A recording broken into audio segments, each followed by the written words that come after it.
Good evening, and welcome again to Public Perspective. I'm your host, Kevin McDermott, and tonight we'll be returning again to the subject of local theater and the arts. Our guests tonight are some returning friends and some new ones. Susan Bauschke, who is with the Petite Opera Company, and Kathy Dunn Protopapas. Did I get that right? That's right. Very okay. Only took 4 or 5 rehearsals before we started this, before I could get that. Perfect. Okay. So anyway, both of you, welcome to the show. It's so nice to have you It's a back. pleasure to be here. Susan and Kathy, welcome. So for those who haven't seen us before when we've been together on the show, let's talk a little bit about what is Petite Opera, what is the nature of the company, and what's your artistic vision? What are you doing with it? Well, Petite Opera Productions is the full name. We go by Petite Opera most of the time. It is a smaller company that's focused on an intimate experience, an intimate, interactive experience, I should say, for the local community. We are a professional opera company. So how would you talk about interactive, and what makes an opera interactive? Not certainly people hollering from the audience, right? Well, yeah, not that much. No hecklers. In most theater environments, they're a proscenium stage, so it's like you're looking through a window. Mm-hmm. And there's kind of a third wall that the performers don't go across, and we cross it a lot. And a lot of that is because the theater is smaller. It's like a 200-seat auditorium, and we have entrances through the theater. We have entrances from the side. We actually interact with the patrons occasionally. There have been times where we pulled them up on stage. They knew about it in advance, of course, but right. that kind of experience. Right. So it's a closer experience for people, so they can actually feel like they're part of the show as opposed to just a spectator. Now, that's something, though, it's been used in other theater forms, right? But is the idea here that in opera, which is a very traditional art form, this is something new to opera, yes. A different experience? Yes, what we're trying to do is really target people who haven't been to an opera before and make it as painless of an experience as it can be. There's some stigma associated with it, like you have to know all about this grand art form before you come and see it, which is not the case. So the works that we select are usually targeted more towards a friendly introduction, I guess. And so we're looking to build that base of people that maybe they like theater, or they like music, or they like musical theater, or some combination thereof, or they go to concerts, or whatever it may be, and say, you know, opera is just as much of a possibility for me for my entertainment option tonight as going to rent a movie from the local video store, or going to see a rock concert. So it's part of the pop culture, and we need to bring it in. So that's really our mission. So that's an interesting kind of juxtaposition. You've got opera and you've got the rock concert. Those would seem like contradictory kinds of events, but you're trying to bridge that gap, right? Exactly. So someone who feels comfortable in a rock concert, or someone who feels comfortable going to something at the Goodman Theater, should feel just as comfortable sitting in our auditorium as they would in one of those experiences. Do you do the wave out in the audience? Like Not generally. We don't do lighters usually either, but other than that. But other than that, you try to make it's more of a casual experience. You can leave your tiara at home. You can leave your, your No tuxedo at home. necessary. You don't have to have an opera glasses because it's small enough. You can see everybody. So it's that kind of a feeling to it. So you have a current show that's being mounted. Why don't you tell us about what's coming up? Yeah, it's called A Mall and the Night Visitors. It's a one-act opera in English that was written in 1951. And I'm going to let Kathy talk about the actual show. So Kathy, okay. Good segue. The designer, the scenic and set designer, Miguel Lopez Lemus, and I talked a lot about trying to just find one word to describe what the show is about. And we weren't able to actually crystallize it into one word, but we did find a phrase. And it is about, we've decided it's about the transformative power of giving. Because each of the characters in one way or another gives, and through that giving, through that risk of letting go of something that is dear to them, they are transformed and become greater than they were before. So that's the overarching feeling of the story. And there's some interesting history about this opera as well, right? Yes. It's a recent opera, right? 1951, so it's 60 years old. This is the 60th anniversary of A Mall and the Night Visitors. It premiered on NBC on Christmas Eve, 1951, and we're doing it this year. And it was, as I recall from talking with you earlier, it was written specifically for the first television. opera that was actually written specifically to be televised. And in the early days, 1951, television was not very old yet at that time. Right, the original is in black and white. So have you taken anything from the original? Now, one of the interesting things about early TV, as I'm sure you know, is that it was a very creative medium in its early days because, not that you don't see creativity sometimes now, but they had no idea how it worked. The people who were in early TV were literally making it up as they went along because they didn't know what it was supposed to look like. It was brand new, right? So have you found any things from the original production that you have thought might be interesting or in some ways has influenced the kind of production you're doing here? Well, I think just the sincerity of that original production, that it was simpler than things might be presented today. And it was just about standing and singing in many ways. And so the connection that the performers had with the emotion of what the words were doing emotionally, and that connection is something that I'd like to incorporate into our production as well. It's interesting that you say that it was mostly standing and singing. The initial reaction would be, well, that would be pretty boring. But if I think about that, if you're forced to stand and sing, then you don't get to use your body movement to get that emotion. You don't get to get that physical interaction. You have to do it all through the song. Through the voice and through the face. Mm-hmm. And so your experiences, you see that led to what, a more emotive or somehow a more powerful sort of presentation? Well, I would like to think that we can combine that with the physical too as well, and thereby have a very expressive performance. So what was the reason that you decided to choose this particular opera? Actually, well, let Sue answer that. Yeah, so just to understand the role, so I'm the executive director of the company, and so I'm one of the artistic team, and we will pick the shows, and then we are the business angle of the entire show.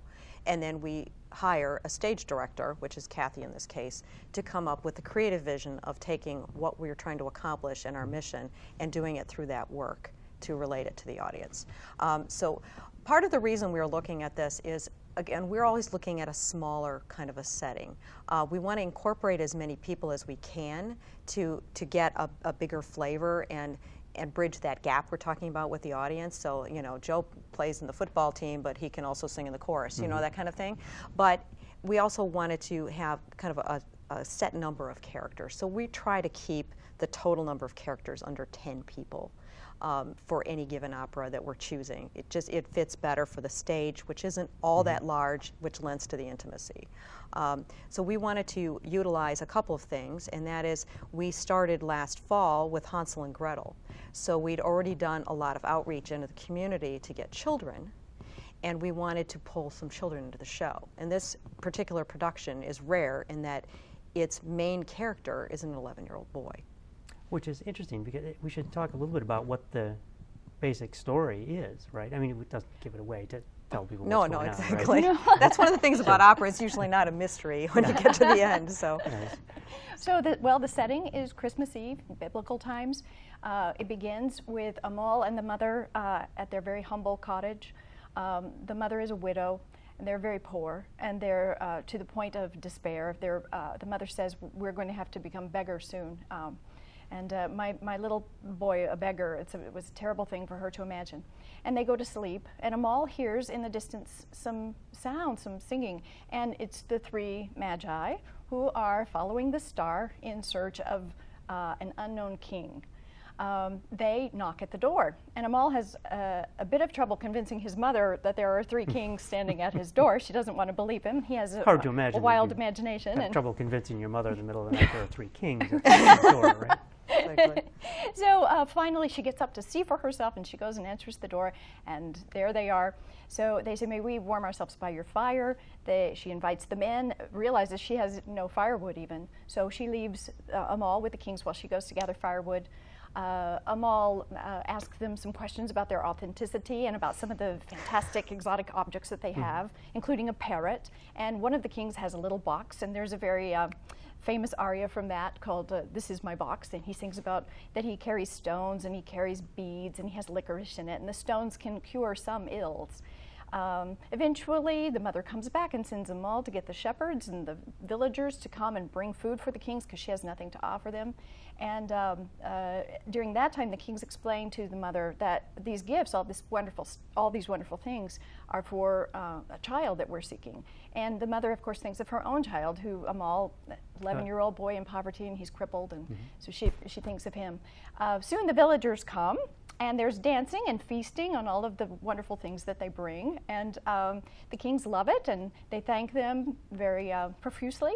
And then they say, it's getting late, we must go to bed because we have a long way to go still. The villagers leave.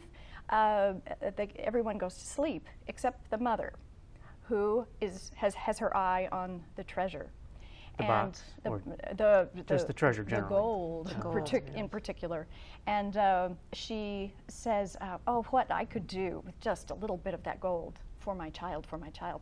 And so repeating, for my child, she makes her way to the gold and takes a bit of it. The page, or the guard, is awake, however, and catches her. He grabs her arm and screams on a high E flat, "Thief, thief!" and wakes everyone up. And the king says, Amal runs to her defense, and the king says, release her, let her go. And he says, woman, you may keep the gold, for the king that we seek doesn't need gold. He's going to build his kingdom only on love, and not on not from the toil of your labor. And the mother says, then he says, please let us go now. It's time for us to go. And the mother says, oh, please take back the gold. I've been waiting for this king. And if I had anything to give him, I would give it to him. And the Amal says, well, mother, why don't I give him my crutch? I made it myself. And as he's taking the crutch out from under his arm, his mother is saying, no, you can't. And he begins to walk across the room to give the crutch to the kings. My lord, it's a miracle. Yes. Exactly. And everyone is rejoicing, and it's a sign from the child. And so you haven't just given away the major part of the plot here, right? No one's going to be surprised now when they see this and the crutch is thrown away. Oh, maybe I should have not said, but it's such a great story, and it's such a wonderful story. moment. We all know about miracle stories, right? Exactly. Right. Such a wonderful moment in the music that I don't think anyone will mind. No one will be disappointed by knowing ahead of time how it turns out, and they probably know anyway, even if they don't know the story, right? Right. So one of the interesting things about this show is that you have both a young man and a young woman playing the lead in alternate shows. How did you come to make that decision? We hold open auditions, and we were just blown away by the two of them. And we had planned originally, because of the way the show falls, we have 2 shows on one day.